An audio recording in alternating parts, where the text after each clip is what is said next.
1, 2, 3, 4, 5. Welcome back to the TMCJ podcast. We're not streaming, you jackass. Oh yeah, it's only streaming.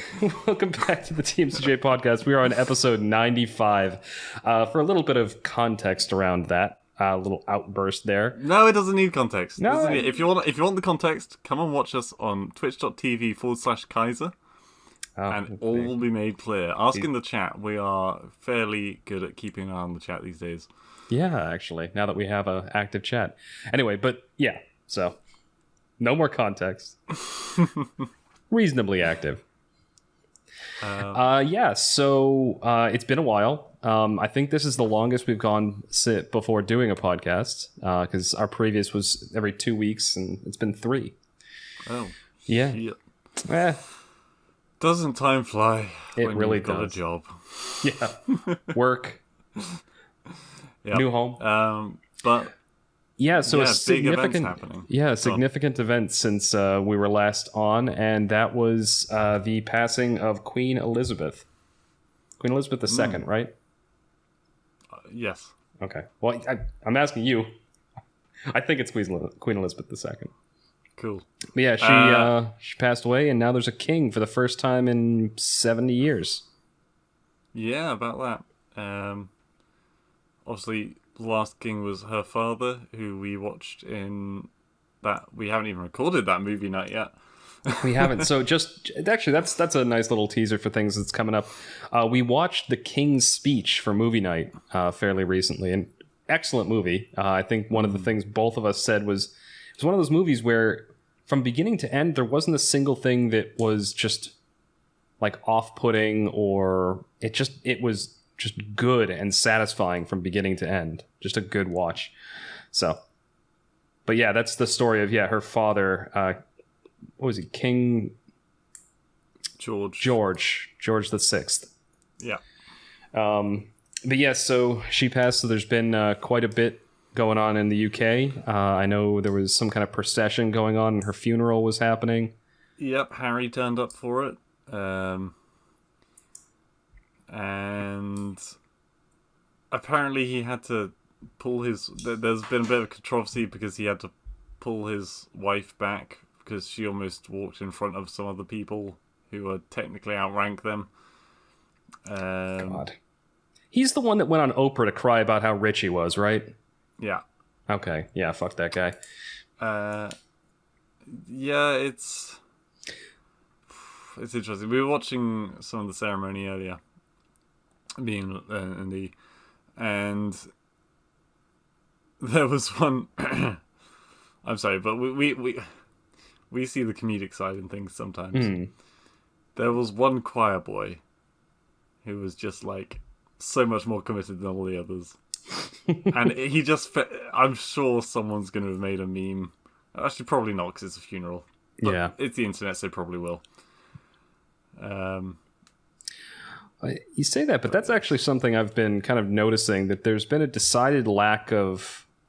I mean, from the bits of news that I do watch, like it seems like there's been a fairly decided lack of anyone being irreverent about this.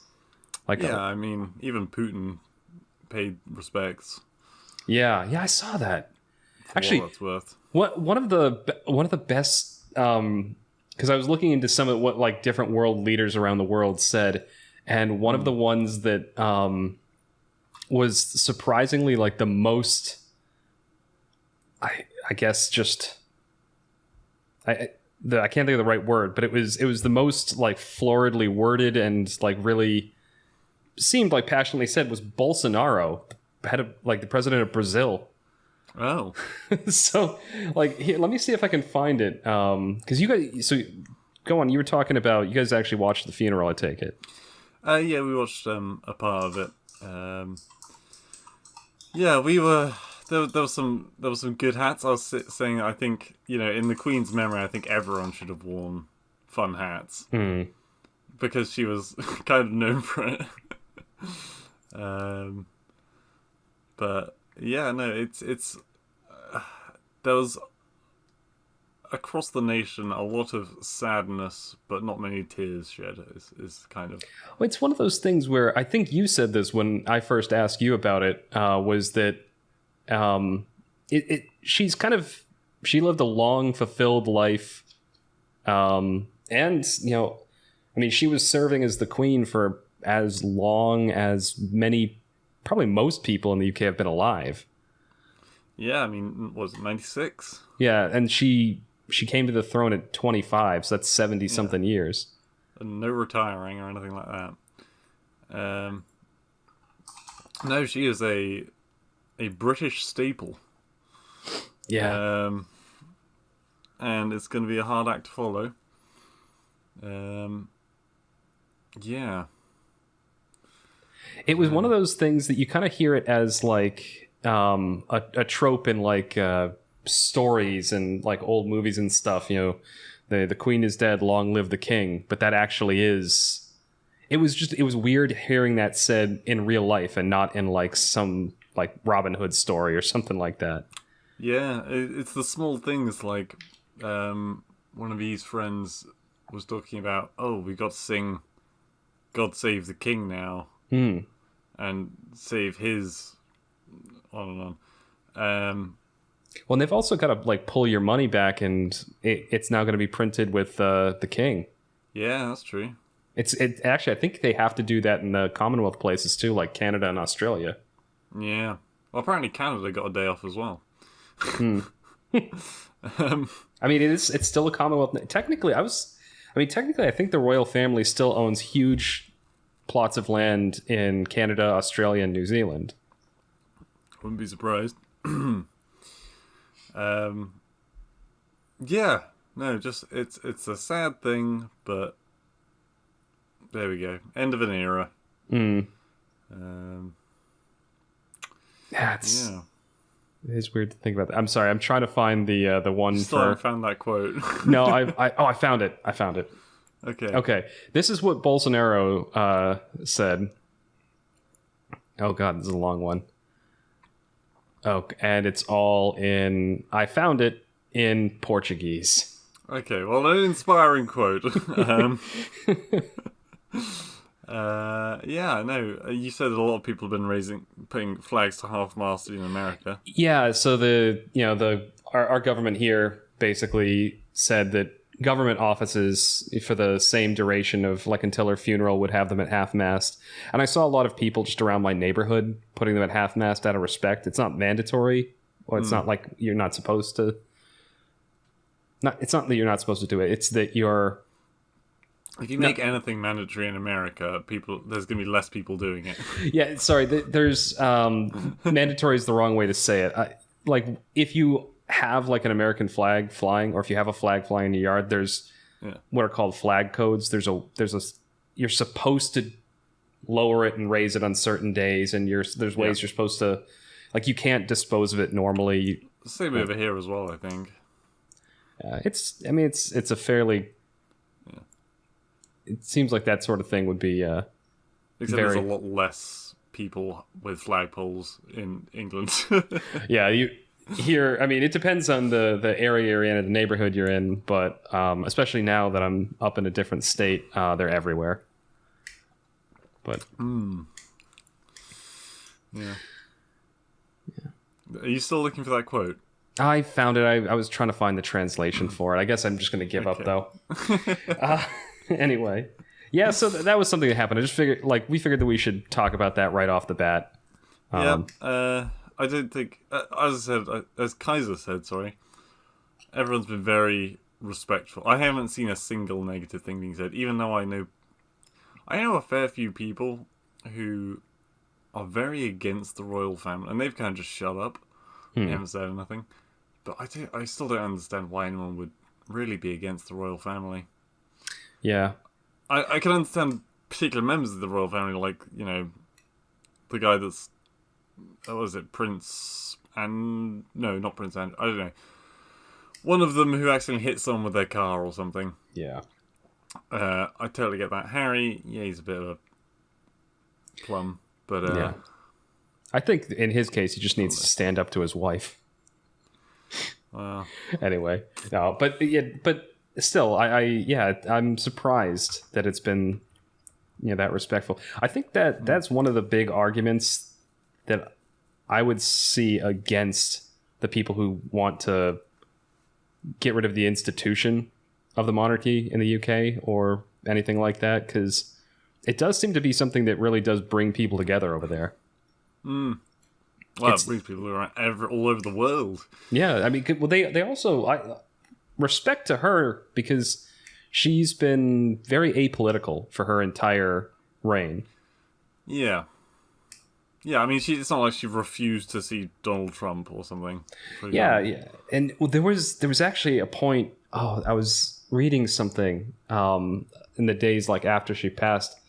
Somebody was talking about how like she was a way for Britain to maintain its relationships apolitically, because even if, say, the prime minister disagreed with some particular person and out of politics couldn't meet with them, the Queen could, and sort of smooth things over in that way. Anyway. Yeah, so it happened. Sad. We'll see how Charles is. Although I didn't like seeing the prime minister had a small speech at the ceremony. Liz Truss, the new one, right? Yeah, you probably don't even know who Liz Truss is. I've heard the name. I knew Boris had either resigned or got out somehow, and he was being replaced. Yeah, pretty much. I recognize the name, but I don't know who she is. Well, all I know her from is from a corny meme, because she made a really cheesy, like, fake smile, thumbs up moment at a podium at one point. And so that's entirety of how I know. She just, I know this moved on to politics, but it really didn't feel, there was no gravitas in her speech, and I really just don't, I can't see any common ground with her. I think she looks like she's plotting something, and she just doesn't have that fire. I don't know. But yeah, that was just brief. I mean, I don't know enough about her, I should say. But those are my initial cover. From what little I see in British politics, like, the Prime Minister seems to like get in and then not do anything. Or in this day and age so much. They don't seem to really change. It's the same problem we have a lot in the US. There seems to be like a mono party. Like, doesn't matter what party they're a part of, they all kind of do the same shit. Anyway, obviously Biden pulling you guys out of that was such a disaster. Was a disaster, don't get me wrong. I mean, at least something's happening though. I mean, granted it was a very bad thing, but like, up until today, I forgot that we even had a prime minister until I saw her speaking at the podium, and I was like, oh shit, she's the prime minister now? I feel like that's the way it is for a lot of people. They don't, like, most of the politicians, they just kind of forget they exist until they do something annoying. Well, the news cares more about Ukraine and the Queen, understandably. But at the same time, it's like, oh, it's a bit embarrassing that I don't know my own prime minister's name. Yeah. In fairness, it did just change. All right. Let's move on from this and move on to the other thing that we did in the interim, which we didn't do as much of this as I thought. And I think that speaks more than anything to the show itself. But we decided to actually watch The Rings of Power. And we watched... Well, yes, the first 2 episodes. Yeah, we saw the first 2 episodes when it first came out, that first weekend. There have been 2 more episodes that have come out since then. And I just haven't felt any driving need to go back and watch them. No? And I've got pages of notes on, and I feel like we should maybe go, like, once we've watched the whole thing, or if we watch the whole thing, do a bit more of a deeper dive on it. But my thoughts coming out, like, there were a few characters that I liked. There were a few subplots that I liked. There was a lot of cringe. I already know we have differing views on this. There was a lot of cringe. And I think if I can summarize the first 2 episodes... It's like somebody's Lord of the Rings themed D&D campaign. It's like it's doesn't feel like Lord of the Rings, but it really feels just like D&D campaign with a Lord of the Rings like coat of paint on it. So you liked the second episode. you didn't so much like the first episode, and I liked the first episode and didn't so much like the second episode. I think what I think a lot of it comes down to is I really dislike the main elf chick. Yeah, because they remade her because she was actually a pretty cool character in the movies. I remember, like, she didn't have like a huge screen presence. Yeah, she was very rarely appeared in a white dressing gown and kind of touch forehead, fuck off. Yeah, she was basically just like this weird ethereal being that showed up and was all like, woo, mysteries and power and thing, and then she disappeared. But even that much I liked. I feel like maybe less was more, because seeing her in this, she's just like Xena Warrior Princess number 968,000. Yeah. And she is insufferable. In fact, most of my notes on the first episode are, oh, look, she's getting good advice again. She's going to be I'm not... But, like, every single time, like, people would give her, like, sound advice or counsel, like, you know, play this a little bit differently. And maybe that's what they were going for. I should clarify, like, in the first episode or two, Galadriel, like, in the first episode in particular, she's obsessed. Like, just absolutely obsessed to try and hunt down Sauron. Doesn't even, like, and she's determined to take the bluntest, most straight line path possible. She doesn't want to like try any alternate plans. She doesn't care if she gets her men killed. She doesn't care if she commits political suicide. She's like, I'm going to do this one thing because I want to do it my way and fuck everyone else. And that was what was really getting on my nerves in that first episode. See, I find that quite refreshing. At least you know where you stand with her. Like, they keep coming up to her and saying, "Oh, right, yeah, it's time to retire, dear. Let's send you back off to the place where nothing happens so that you don't, you know, fuck around with what we're doing." And shipping her off, literally. I mean... and don't get me wrong, I wasn't a massive fan of her putting her troops' lives in danger, but at the same time, I mean... It was two extremes. It was, one, I'm going to risk everyone's lives to find a danger that might not be there, or we're going to completely ignore any danger whatsoever. And I think hers is more right, because even if one person went back to the town after they found out that Mordor was still a thing, not Mordor, Sauron was still a thing, then... you know, they'd stop preparing for it, etc., etc., and it'd be the better move in the long run. But my thinking on that is that, like, she probably would have had a better chance of accomplishing her goal if she had played the game a little bit, if she had been, like, more of a shrewd operative, if she wasn't so blindly obsessed with taking the most idiotic straight line possible.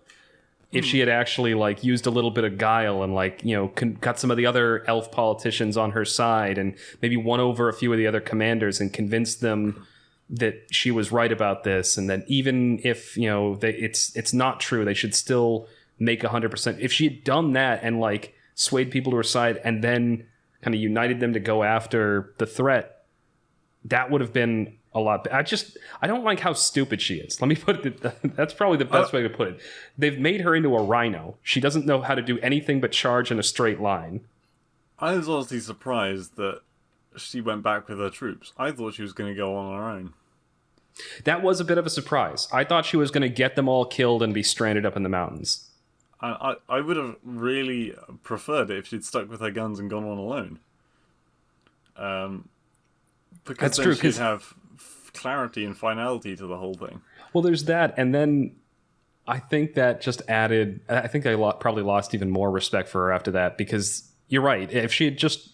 Even if she was like, she's an idiot, she's just bluntly going to charge ahead, whatever, fuck logic, I'm going to get to my goal no matter what. That can be a compelling story. You see that in anime all the time, where people just fucking believe in themselves enough and then they make it through.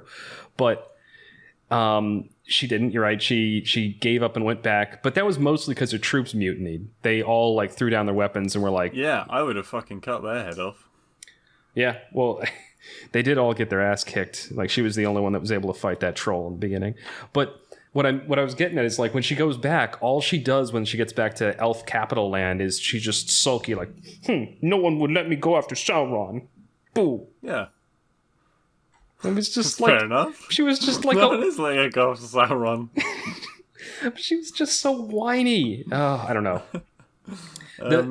A character that I didn't think I was going to like, but ended up actually really liking. And this, I think, maybe comes from all the promotional material for the show, making this character look absolutely stupid. But big old dwarf lady, the dwarf wife from episode 2. There's a lot more before we get to there. I know, but I didn't know how deep we wanted to go into this. I've heard stories about her, and there was something that was really wrong about it. And I can't remember what it was. Was it like they didn't have a beard or something? Yeah, well, that was the thing. Like the female dwarves don't have facial hair like they're supposed to in the lore. But okay, you're not going to be able to sell bearded ladies to most, the average audience member. I can kind of see that. They didn't give her. It might have also been the fact that an ethnic factor, because obviously dwarves spend their entire lives in the mines. Well, yeah. So there's one of the big controversies. So that's another thing that I've heard a lot about is that some people I didn't think that was so bad. I think the beard thing is bigger. This is why I'm willing to kind of. I'm not a huge Lord of the Rings fan, and I think I'm more willing to accept the show having like all these incongruities with Tolkien's lore because again, it felt like it was just somebody's like off-brand D&D campaign. Because of course, like Tolkien described Lord of the Rings as he was creating like a mythical legend for like England, right? So it's all supposed to be like the English shires and all of the different people represent different, peoples and regions from like England and English folklore, which is why it's silly for them to have people that aren't really English. Yeah. But again, it's a fantasy world. People want to make their own like fan fiction. Go for it. Whatever. It doesn't really bother me that much. In fact, Diversity Elf is one of the ones that I think I really liked the best. He was a character's plotline that I really enjoyed. Diversity Elf? Which one's that? He's the one who's like the watcher on the wall, who he finds the pits. Oh, yeah, that one, yeah. Yeah, so the elves are like occupying this former Mordor territory, and the humans hate them because they sided with Sauron or something like that. No. What? So okay, right. The humans didn't side with Sauron. Well, I mean, they sort of did. That particular town, the furthest most into the Mordor that you see, they had members of their village do jobs for Sauron on occasion. Yeah. But the reason they hate the elves is because the elves are keeping an eye on the humans. Yeah. They're an occupying force. Yeah, but they're not like actively doing anything to the humans. They're just watching. Yeah. In fact, they're helping quite a bit. Like, they're walking around seeing if there's any problems and if they can fix them. Honestly, I don't know what the fucking problem is with the humans. Oh, they want to be left alone. They're being interfered with. I think the problem really comes down. This is especially a thing when you're talking about medieval societies. The elves are an occupying force. Like it doesn't matter that they might be doing some surface level things to help them. The fact that they're there, checking in on them, like the Gestapo, like that alone is enough to make people resent them. Yeah, but if the Gestapo were looking for people that were, trying to help Hitler, then we wouldn't have the same kind of. Well, Gestapo is the wrong one for the. Yeah. I was gonna say you're. That you got my point. Like it's the bad people that they're after. Yeah, but I'm of the opinion that any kind of secret police force like that is always a bad thing. It's not even secret police.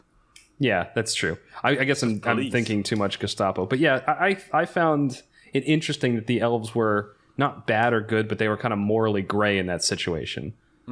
Because at the end of the day, they were an occupying force, keeping an eye on the local populace, which I think is morally wrong. But at the same time, they weren't like, stomping down on them or like seriously oppressing them. Let's talk about... Sorry, go on. They were just keeping an eye on them. I was going to say, let's talk about the fight in the hut. Okay, so along this same plot line, one of the villagers is she like a healer or something like that? Or a herbalist or a medicine woman, yeah, whatever. Yeah, medicine woman lady, and she's got like an affair going on with Diversity Elf, and like she has a son, I think, and her son is getting like bullied or teased for some reason or another. There's like a whole side plot with the two of them, but. While Mother and Elf are away investigating what happened in a northern town, and like some weird subterranean monster thing like bursts out of the floor. The boy dug it up, I think, from a farmhouse in that far off village, and then he came back with it, and then they went off to the village. And then that attracted the monster. I think it's only when he picked it up originally that the village led to the knock-on effect. The village, yeah. We should clarify what it is. So it is a sword that he found in a farmhouse. I was talking about the monster that attacked him, but yeah. So he finds a sword that has like the symbol of Sauron on it, like a hilt of a sword, not like... It's like a shattered sword. So it's like it's broken partway up the blade, and really all that's left is a hilt. And so. And apparently no one's shown the kid what the Mark of Sauron looks like, even though it was fairly recent. Or he knows what it is and he just thinks, oh, that's cool. Oh. I got the impression he knew what the symbol was and he just didn't give a fuck. For a healer, son, he's very dense. Maybe he's trying to rebel against mommy. But yeah, so he goes back to his house and that attracts some kind of weird monster that's like under the floorboards. And turns out it's just the elf and his mum fucking. No, I'm kidding. The two-backed monster. There's So they eventually get back, and of course the house is all torn apart because, only the mother gets back because the elf went under the destroyed town that they found to investigate something. And so Mother gets back, and there is a absolutely hilariously choreographed... Everything about this scene didn't make sense. Such a bad... Just everything. I mean, I found it funny, but... So, like, for instance, Mother comes in, sees the house trashed, and then opens a cupboard to find her son cowering inside the cupboard. And then he goes, run! And she actually does! She leaves her fucking son in a cupboard to run away! No, she doesn't even run. Oh yeah, she just kind of like scoots towards the door. She doesn't. Yeah, she wanders and then hides at a slow pace. She wanders to the door, stops, turns around, and then goes to hide. Yeah, it's a very god. Anyway, yeah, and then cue a hilarious fight scene where son is wrestling with the monster, and the mother just kind of stands there. Stock still doing nothing. Whoever choreographed this fight, like, I feel like they... I really want... Someone on YouTube needs to put the Benny Hill music over that fight. We could do that. We could. It wouldn't be that hard, and honestly. Immediately get copyright strike again. Both for the movie and for the fight, and for the music. Yeah. But yeah, so... That whole plot line, minus that weird fight scene, that whole plot line is actually kind of interesting. I like Elf Guy. Like, he's actually pretty cool, in my opinion. Yeah, he is. He got dragged off into a tunnel by something. Also... Maybe he's dead. That would suck. Because, like, he's one of the few characters I like in this. Him and Dwarf Guy. The dwarf thing was not a stupid thing that you found funny, and I did not... I like the dwarf thing. That was so stupid. Yeah, pretty much all of episode 2 was just stuff that but again, I'm not enjoying it thinking like, oh, this is like cool, epic, whatever, like you'd see in Lord of the Rings, because, when they're going on this journey, it's these cool enemies and interesting characters, and, the epic music swelling as they get into battles or ride across a field or something like that. This is, I found a lot of entertainment from this, mostly by laughing. There was a lot of stuff I found goofy and funny in the second episode. Then there's the half-foots, which are just kind of dull and not very funny, which I don't think we need to talk about. No, I barely... there's the... So this is something I looked up because I thought the whole thing... But so the one thing, there's a guy that falls out of a meteorite who's like some crazy bearded... That's Gandalf. Yeah. Is that supposed to be Gandalf? Okay, I think it is. He's like an ethereal. Okay, so yeah, Meteor Man with some magic has some interactions with the Harfoots, which because Amazon couldn't get the rights to the Hobbits, so they made up their own. And so they have Girl Frodo and Girl Samwise Gamgee. And I honestly, like the bits with the Meteor Man and Girl Frodo were creeping me out because he's like this, bearded old dirty hobo. Yeah. And she looks like she's 12. Yeah. But I looked it up. That actress is 22. Yep. Welcome to modern day makeup. Yeah. Well, the makeup just seems creepy. Anyway. But yeah, the plotline, nothing really has happened so far. Yeah. They take care of a hobo and some shenanigans happen in not the Shire. And second episode, Galadriel, she's sent off on a boat to the Promised Land. She jumps off the boat in the middle of buttfuck nowhere with no floating device, which is just stupid. Like, at least just go to the Promised Land and get a fucking boat back again. Yeah, just take the return Uber. Like, don't... Jesus. Like, you just killed yourself by jumping in the... Or what, they couldn't turn the boat around either? This is going back to my point earlier. She's just a being of straight lines. Like, she could have, like you said, gone to the Promised Land, garnered support, like, warned people that this shit isn't over, and then won people back to, like, sail back, and then she'd have some political clout. But no, she's going to jump in the middle of the fucking ocean. Yeah. Which is terrifying enough as it is, and then she finds, oh my goodness, some people I can climb up on the raft. Oh, they're horrible people. Don't worry, they're dead now because of a giant monster. You don't need a giant monster as a peril when you're in the middle of the sea. Well, the other thing is, I don't even think they were horrible people. Well, no, that's what they were trying to make you think they were. But they're like, oh, hang on, it's a fucking elf. Well, the other thing is, these are people who are acting perfectly rational. Like, they're stranded in the middle of the ocean. They barely have enough food and water for themselves, maybe. And now here's a person who is, like, oppressing the humans, these fucking elves, and we're going to bring her on the boat too and give her food and water. Like, there was a one lady on the boat who was like advocating, oh no, we have to bring her on board. And then Logic Man standing next to her was like, no, we don't have enough food and water for us. Are you a moron?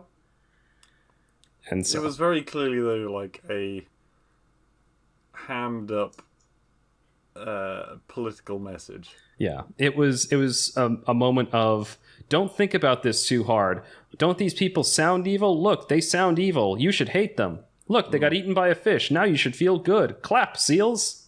And then the monster just disappears, as I recall. It does, and one of them, the guy who is like clearly put in the story to be Galadriel's man meat, just like. It's like the only person on the boat who is relatively clean and had a cool haircut and was just fucking signs their death warrant. It was just so he pushes off and lets everyone else die, and then the two of them bond on their tiny raft. It's like, oh, you've got a sad backstory. Server, you've just let 6 people die. You have no right to have a sad backstory at this point. Honestly, no. Fuck. Those two are made for each other because they're both shitty people. Well, I hope the giant fucking fish comes back, is all I'm saying. Yeah. But that'd be a great twist. Galadriel gets eaten by a fish.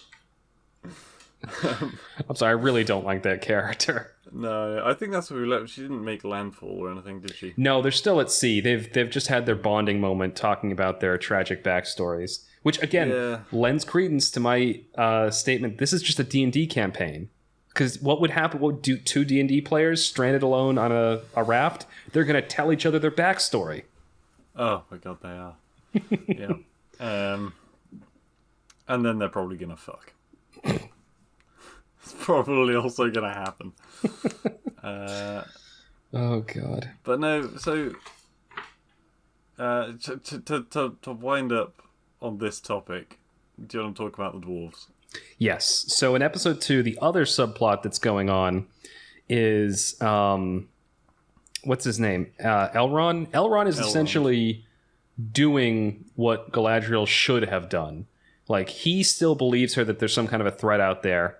And so he starts making political moves and working behind the scenes to try and find a way to like make sure they're prepared if this threat is still out there and whatnot. And so he's working with the king, and then he gets assigned. No, because remember he starts working with the forge guy, the ring power maker. A work of art. Yeah, it wasn't a work of art. It was some kind of a tower that did something. Yeah, it was like a manor well kind of thing. Yeah, but like Celebrimbor. He's going to make a forge that could make the most powerful equipment.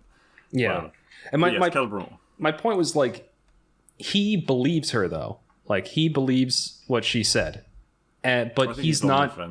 But he's not doing something like stupid and alienating all the people he's going to need if she happens to be right. He's actually anyway. But yeah, he starts working with Forge Man, who is actually a character from the what is his name? The ghost guy from Celebrimbor.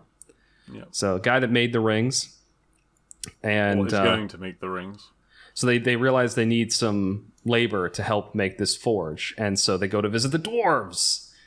Which cue like some more of my favorite characters. So he has like this best friend that he apparently offended, who's a dwarf, and they have like a big rock breaking contest with a lot of really close up shots of like shouting angry dwarves. It's just there's some odd camera angles in that scene. What do we need to talk about first? Armor on the elves, armor on the wall elves, and armor on the dwarves. Oh, okay, yeah. So, yeah, in terms of costume design, the supreme super generals of the elven army, like Galadriel and all her peers, they have armor basic plate mail. It looks like it was beaten out of a sheet of like crappy tin foil. Like, there's nothing on it that makes it look cool. It's just plain ass default plate mail. I didn't think to check. Does she have like the classic boob armor, which directs sword points directly into your sternum? I don't think so. Actually, I think they just gave her normal armor. Okay. Hold on. Galadriel Rings of Power. I just want to wow, I spelled Galadriel wrong. There we go. It's an elf word. Wow, none of the images are from the actual Rings of Power TV show. Oh. It's like all the way down. It's super low down on the searches. No, she just has like she has the same plate mail on as everybody else. Okay. So I mean, credit for that at least. They didn't give her boob armor, which that's more of a video game thing anyway, in my opinion. Well, no, it's more of a Marvel thing these days. That's true. But anyway, so these supreme like mega commanders, they have just generic normal ass plate mail, and then the Watchers on the Wall, the bow elf that is investigating stuff around the humans there, they have this really, really cool looking, what you would imagine elven armor to look like. It's all stylized with like kind of leaf and vine motifs and stuff. And then, the dwarves have really flimsy crap looking armor, if I recall. They do, but the dwarven, I didn't really pay much attention to the armor because the architecture was just like spectacular. Like, they gave the dwarves this really like sharp, angular, like almost Art Deco looking like architecture. Like, it just looked really, really cool. The scene where they're going through the dwarven city. Yeah. And then, yes, the rock smashing. Yeah, so there's a contest. For some reason, Elrond thought they were going to be welcomed warmly, but they're told to fuck off, and he challenges the head dwarf to something. And it's a rock smashing contest, and if he loses, he gets banished. And he does lose, and then as they're going out, Dwarf Man tells him, he's like, oh, it's been 20 years or something like that, and just kind of says it casually but gruffly. And Elrond, not picking up on this, is like, oh God, it's only been 20 years. Wow, how the time, or it's like, oh, I thought it had been longer. And the guy is getting like offended. He finally busts out. He's like, yeah, 20 years. You missed my wedding. You missed my kids being born. You missed all this stuff. It's like, 20 years is nothing to an elf, but we don't live like you. And so they have like a little heart to heart. He manages to get to meet his wife, and I don't know. I felt like that was kind of a nice little wholesome scene where they sort of make up over the course of having dinner, and gruff dwarf is slowly but surely kind of warming back up to him and going like, I don't want to. He's still my friend. It was an honest mistake. Yeah, I kind of like that bit. I like the dwarf characters. I want to see where things are going to go, but at the moment, I kind of would just like to see. Nah, I'm going to reserve that for later, because I don't know where the show's going to go. But I am very much on the fence about whether I like this or not. At the moment, I'm wanting to watch the next episode. But I think there's a definite high chance that they might fuck it up. Yeah. I'm on the fences. I've been more or less getting a lot of amusement out of it. I was expecting it to be bad, like really bad. And the fact that it hasn't been god-awful. It's not really bad, no. Yeah, there's a few characters that I deeply dislike. There's a few plot points that are eminently retarded. But there are a few characters that I actually am surprisingly becoming invested in and want to know more about what happens to them. One character that so the dwarf guy, Elrond's friend, his wife, she was a character I thought I wasn't going to like at all, because in all the promotional material, they made her look absolutely stupid. Like, they made her look just... She reminds me of Chromie. Yeah, it's a pretty close comparison. Chromie being a character from Here's of the Storm. I keep wanting to say Heart of the Storm. World of Warcraft. World of Warcraft character. I never know if they're original or not. But yeah, she in the actual show, she ended up not being that bad a character. Like, I actually really enjoyed the scene with her in it. But yeah, we'll see where it goes. We'll watch a few more. Update again, but probably in about a couple of weeks' time.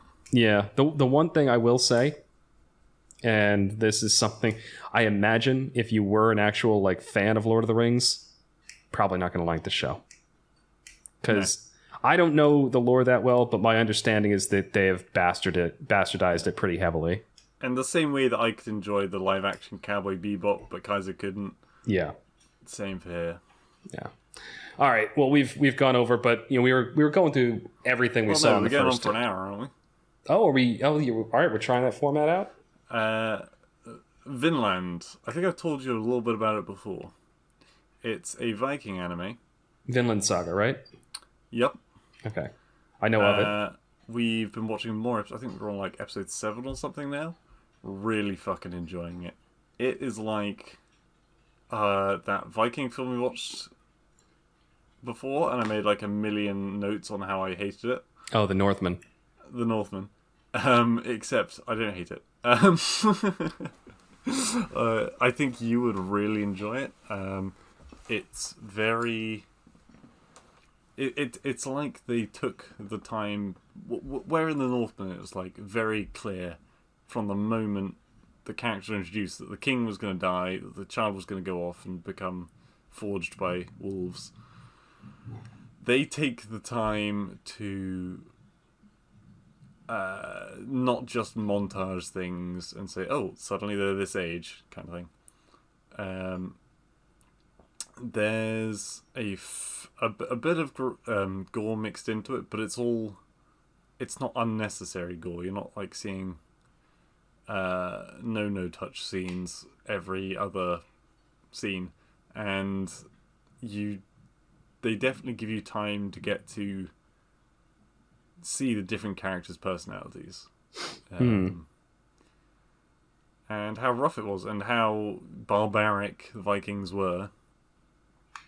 It does get a bit anime at some points.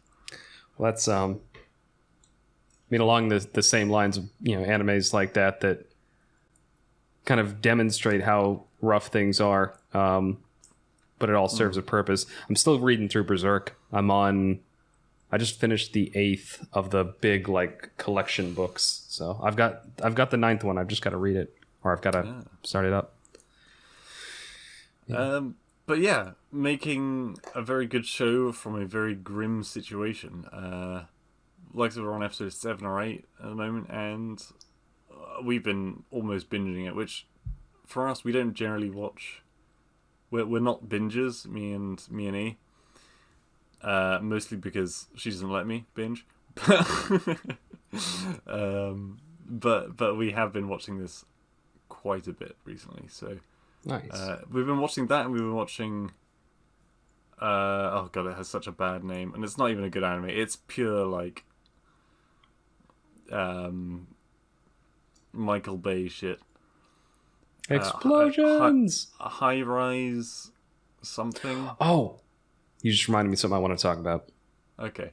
It's about, a bunch of random people get dropped in a world where it's all just the top of buildings. You can't go down from the top of the buildings. And there's a bunch of masked people walking around trying to make people commit suicide. And it's gruesome, it's gory. The story is... Oh, God. The people are so badly written that it's funny. So you get gore and then funny and then etc. And oh my god, this high school girl, picks up a decent caliber pistol and is just fucking pinpoint accurate with that thing at 40 meters or whatever it is. I mean, honestly, oh yeah, that's a very long distance.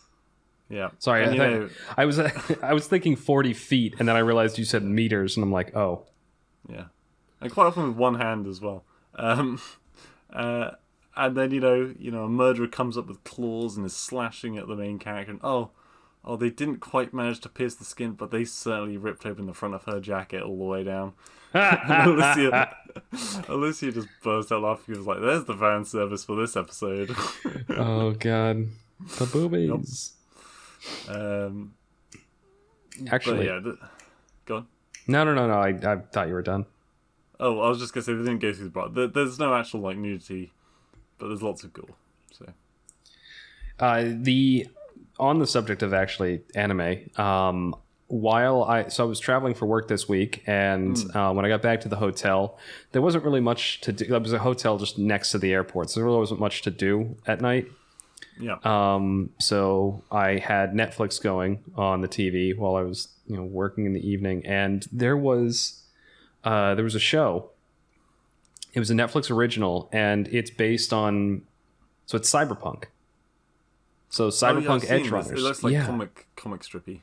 It's anime, and it's done by a fairly well-known Japanese studio. I can't remember the name of them, but it's actually, the whole show is written by the people who wrote the story for the Cyberpunk 2077 game. Yeah. And it kind of showed me that they can actually write really, really good stories. I mean, they did The Witcher, so. But yeah, I ended up watching I think it's 10 or 13 half-hour episodes, and I ended up watching all of them over the course of the business trip. So just in the evenings, I'd watch 2 or 3 episodes, go to bed, and over the course of the whole trip, I finished all of them. And nice. Because it was so good. And it's all self-contained. I don't think there's not, the way it's written, there isn't going to be another season of it. On a scale of Arcane being 10 and, I don't know, something really crap being 0, where would you put it? What did you say was 10? Arcane. Oh, it's definitely up there with Arcane. I'd say I probably liked Arcane a bit better, But part of that is like the nostalgia factor, where I knew all the characters and kind of was already invested in them a little bit. Yeah. So it was cool watching how their stories went. So you'd say like an 8 for this show. I'd give it like an 8 easily. Like it's so good. The music's pretty well done. The animation style, it has that kind of like, neon kind of nighttime look to it. The neon like noir kind of look to it you'd expect from something set in the Cyberpunk universe. The characters are all very compelling. They do a very good job giving them all personality in a relatively short series. Like, there was one character that kind of just, like, she was only in the series for maybe the last 2/3 or maybe the last half of it. But I ended up like, becoming really, really invested in the just it is very much a invested in the Cyberpunk world. So there is a lot of violence, a lot of like life being taken casually, and a lot of like drugs and nudity. But it again, it's not done just for its own sake. A lot of the time, it's done to kind of build that world.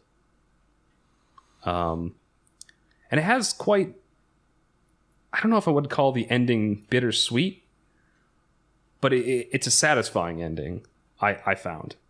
Like, I kind of saw the ending coming around episode, like, 11 or 12, so right a few episodes before the end. But, yeah, I think there's just a lot of payoff into it. It's all really well put together. They tie everyone's story up nicely in the end. And it was just a very enjoyable watch, to the point where I kind of just want to rewatch it again. In fact, I watched the last episode twice because I just wanted to see it again. Nice. And it's just it's one of those things. Sometimes I'll have something on in the background and not necessarily watch it. But this was something I actually wanted to keep my eyes on, because it was really well animated, really well done. But yeah, highly recommend. Oh yeah, bam. Okay, I got one more small thing. Okay. What with the new era of cheap tricks that video game companies are coming out with, this has hit the headlines this last week. There is a new mount in a game called Tower of Fantasy. I don't know if you've heard about this. I get YouTube ads for it constantly. Do you? Yeah. Wow. It's annoying. Well, it's big at the moment because they've released a new mount, and it's a 2-seater mount. Oh my god. And, that's called a camel. And I'm sorry. I think camel, you only sit one foot. All right. Do you sit on top of the hump on a camel? I don't know. I think there are some camels that have multiple humps, and you can kind of sit on. No, I have no idea. Camels do have 2 humps. I have no idea. There's water in them. Okay. I don't know how you use camels. I just said that. Like, do you sit between the humps on top? Anyway, this is a question for the ages. And yeah, so how much do you? It's an expensive mount. How much do you reckon this mount would cost? $10. $10. You think $10? Do you think I'd be bringing up this topic if it was $10? God, what is it, like 50? So this mount works off a gacha mechanic where there's like a machine full of these balls, and you just have to keep, getting balls out, and hopefully you get it. Yeah. Where the maximum price to get this mount is $900 for a mount. Swallow. What the fuck? Sorry, I just taken a sip of tea and I almost gagged. That was $900 fucking dollars. Yep, and let me tell you, this mount looks really shit. It also kind of looks like a camel. It's like a cyber camel. Also, I believe in this game, from what I've heard, you can't actually jump on mount. Like, if you jump, the mount disappears. So, you're going around with your bay that you definitely don't have because you just spent $900 on a fucking a cyber camel. I'm sorry. I'm looking up this game to see like what screenshots of it look like. It looks a lot like, as in the game looks a lot like Genshin Impact. It really does. Yeah. Okay. It looks a lot like it. So you're going along, and then you try and jump over a rock, and suddenly your friend gets kicked off the camel as well because so $900 for that. Would you believe it? Go on. So, gotcha mechanics, right? There's going to be an amount of times you have to play before you can randomly get this thing, right? Yeah. Yeah. This is relevant. The trip I was on this week for work, I was in Reno. That whole state, big around gambling. Reno is like discount Las Vegas. The airport had more slot machines than gates. And I figured, I've got like 3 hours to kill before my flight. I'll try this. I hate slot machines. I've never understood why people like them. But I tried it. Yeah. I pushed a button like 50 times and lost $20. Is this going to be Okay. That's it. And I still don't understand the point of them. What you're talking about there, it's the same thing in my mind. Why would you pay money for that? It's not even gambling though. It's just feeding money because you don't get any money back. You're not gambling for anything as such. You're gambling for a shitty mount that kicks your friends off. Yeah, it's just fucking awful. Like, I totally understand why they did it because it's almost like it's a test for your community. It's like, who's stupid enough? Because there's people stupid enough to buy that thing. I don't understand people who play these types of like mobile. It looks like a mobile game, but is it a mobile game? Can you play it on? Is it like a phone game or is it like a PC game? I don't know. I'm assuming it's a PC game because I think Asmon's been playing it. Okay, I understand it even less. It just. How far we've come. It's absolutely that thing of, Diablo Immortal people are like, okay, we are putting this game out to millions of people. If 10 people decide to max out their account, we've just paid for the entire project. That's the thing. I mean... And by the way, Diablo Immortal is still coming out with new mechanics now so that people can spend even more. I legit just play it a couple times, like, on my phone. Yeah. And I run out, punch some things, and run back. I haven't actually really... I've basically dropped that game now. It held my attention for a little bit. But sorry, I'm sure that game companies are doing this too, because I found out, I was reading this the other day. Apparently, Twitter, when they designed the system so that when you log in, there's a purposeful delay before it'll show you how many notifications you have. And they actually manually adjusted that time by consulting with people who make slot machines and like gambling devices. Yeah, because they have done for years. They do it to like get the maximum like dopamine hit when that notification pops up and you're like, and I feel like it's probably the same thing in these games. Like they maximize it to give you the dopamine hit and just get people hooked. I don't know. I was watching a video on this, some YouTuber that I follow. They were talking about the concept of like the forever game, and that seems to be the way things are going. So like, even the way the games are reported on now, they talk about the number of like active users that they have.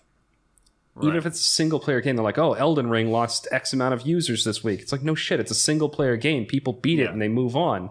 Yeah. But that makes that framing makes it sound like it's a bad thing. Like, no, it's like that game was a huge success.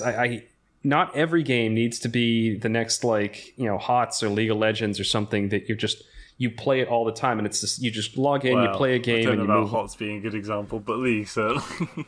Yeah, well, it's a game that, what I mean is a game you log in, you play a match, you log out, and nothing really changes. You might unlock a skin, you might unlock a character, there might be a new map this week, but you're essentially, there's no end of the game. or like if there's a ranked And I season. think those games are good. It's certainly like whenever there's a game drought, I know these are the first things I turn to. They serve a purpose, and they're like they fit a niche in the industry. They are the filler arc of gaming.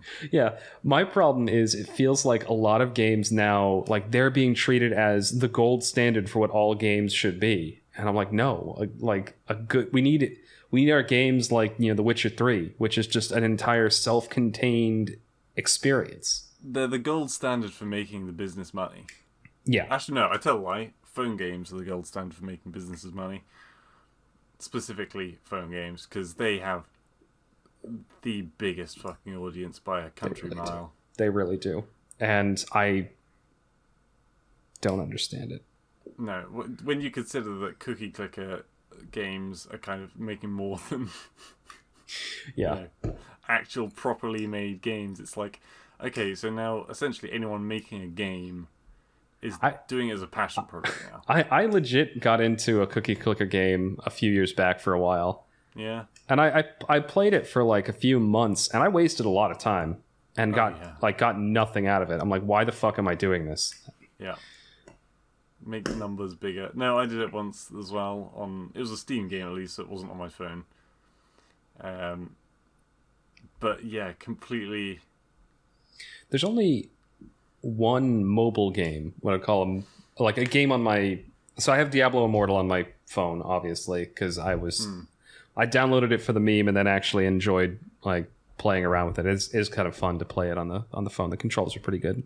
Yeah. It's a good thing to fiddle around with when you're on the toilet, if I'm honest. Like that's the purpose it serves. But on my tablet, I actually have the original KOTOR game. And that's one of the only mobile games I've ever bought, because it was like $10 to buy it.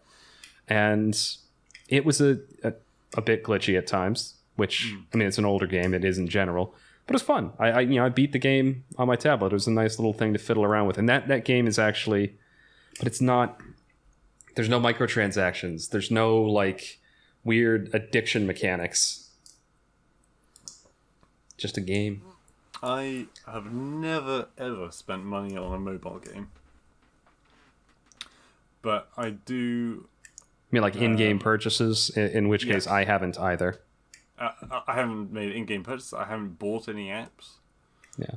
I've bought... Like I can actually count on one hand the mobile games that I've bought. Yeah. I've bought Tetris for my phone twice, and I've bought KOTOR. So, 3. KOTOR's an actual game, though. But, I mean, there's three games that I play on my phone. Pokemon Go, because it's unique. That's true. I have Pokemon Go on there. I forgot about that one. And even then, I go off of it for a very long amount of time, and then I'll come back to it for a bit. Pikmin, which is basically the same as Pokemon Go. It's by the same company. It's literally the same servers, I think. Yeah, almost definitely. And Sudoku, because it's an offline game. And it can keep me entertained, I know that sounds sad, for a very long time. It's true. And Sudoku is actually like it's a good mental exercise too. So you're getting something out of it. If it didn't have ads on it, which is the price you have for free, then I would play even more. The ads are a pain in the ass. But there you go. That's why in the past I've bought Tetris for a phone, is because there's no ads. And I just want to sit down and play it. Honestly, I might do that for the Sudoku. I don't know how much it costs. How much does it cost? While you're nattering away. Yeah. So the I know in the case of Tetris, depending on the version I was buying, it cost like maybe around $5 to $8. And the amount I played those Tetris games, that actually was kind of worth it. £4.50 to remove ads. That's not. That's about the same price actually. That's about $8. Yeah, I mean it's a little bit steep. Actually, it's even cheaper. Yeah, it's around $7. Well, okay, no, that's fine. That's £450, not dollars. Yeah, I know. I was doing the conversion, so it's about $7. Because I think I just found a statistics page now. I have a win rate of 98.7%. Nice. I've won 234 Sudoku puzzles. Nice. Does it say my overall time? It says best time and average time. I wish I could see overall time, but it probably would be bad for them to show that on a game like this, because then people would be like, "Oh god, I've spent so much time on." Yeah, games like that, you really don't want to have the. But I mean, if you've already just paid for it, then I guess it doesn't matter how much time you play on it, because they're not getting anything more out of you. No, well, hang on. I think they do have another way of getting money out of you. Or can you like buy more puzzles or something? Restore purchases. Oh, maybe not then. I like how they have. Obviously, it's like some legacy code where they made another app where there were multiple kinds of purchases. But